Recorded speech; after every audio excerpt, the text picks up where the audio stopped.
Welcome to Poetic. I'm your host, Papo Swiggity, and today we're looking at the work of Palestinian poet Rafeef Ziadah and her poem, We Teach Life, Sir. So remember that this is just one poet's reaction to one poem. I encourage you to watch the video, react yourself, and if you want me to see it, hashtag Poetic. Let's go. All right, so for some background, the poet wrote this piece in the winter of 2008-2009 during an Israeli attack on Gaza way back then. Today, my body was a TV'd massacre.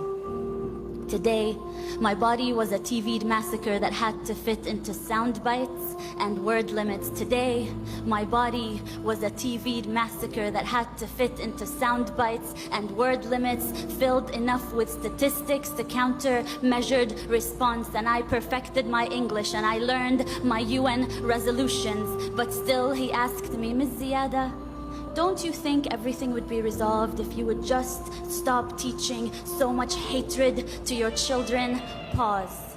So where do I start? I think when you're looking at a poem, you got to look at the concepts and the images that leap out at you. I think what's obvious here is my body's a TV massacre.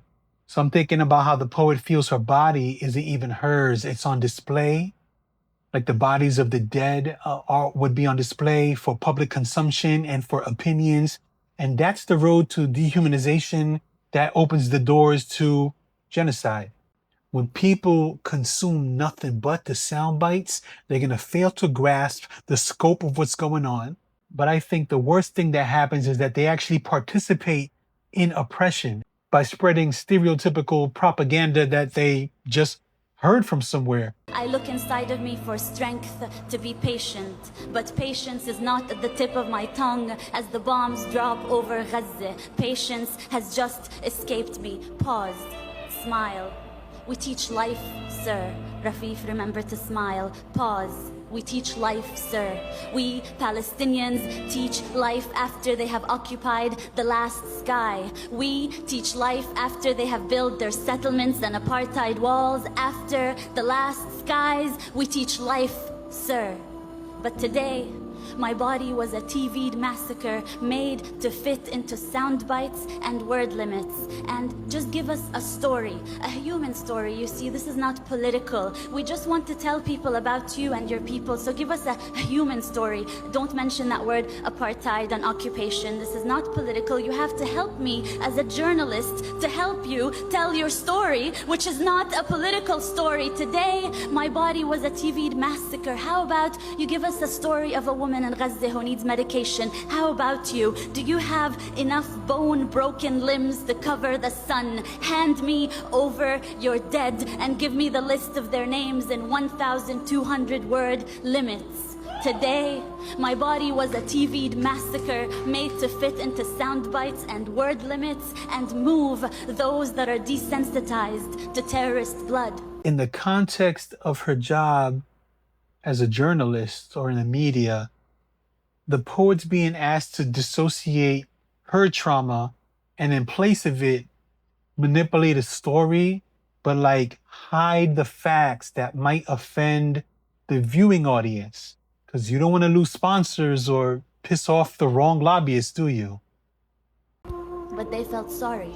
They felt sorry for the cattle over Gaza. So I give them UN resolutions and statistics, and we condemn and we deplore and we reject. And these are not two equal sides, occupier and occupied, and 100 dead, 200 dead, and 1,000 dead. And between that war crime and massacre, I vent out words and smile, not exotic. Smile, not terrorist. And I recount 100 dead, 200 dead, 1,000 dead. Is anyone out there? Will anyone listen? I wish I could wail over their bodies.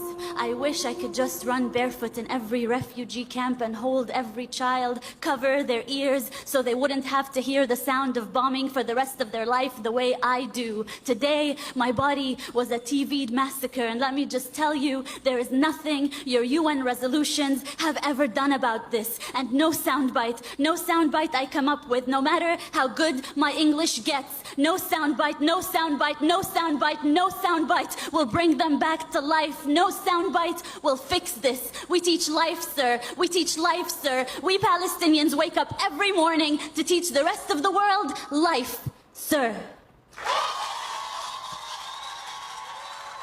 I feel this last piece deals with the futility of the world and the futility of the self, right? The combined powers of the United Nations did not help. Assimilation and good manners did not help. So the poet is forced to break through the spectacle, to make things real. I think what she's saying is that her people struggle, which is often televised as about hate and death, is actually about what happens despite hate and death, which is love, compassion, families, life, sir.